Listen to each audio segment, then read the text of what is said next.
Friends, மணத்தக்காளி கீரையால் பச்சடி எப்படி, தயிர் பச்சடி எப்படி பண்ணுறதுன்னு பார்க்கலாமா?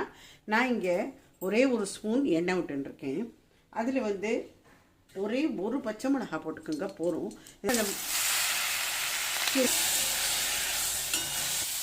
இதை இப்போ ஆற விட்டுட்டு மிக்சியில் அரைச்சிடுங்க. கொஞ்சம் உப்பு, தேங்காய்,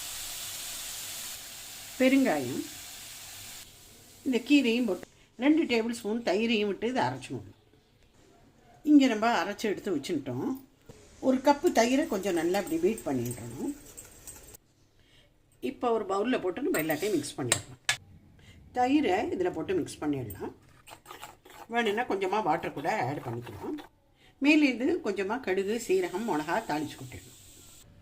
சூடான சாதத்தோட கொஞ்சம் நெய் விட்டுண்டு இந்த பச்சடி சாதம் சாப்பிட்டா அவ்வளோ டேஸ்டியாக இருக்கும். வயிற்றுக்கு ரொம்பவே நல்லது.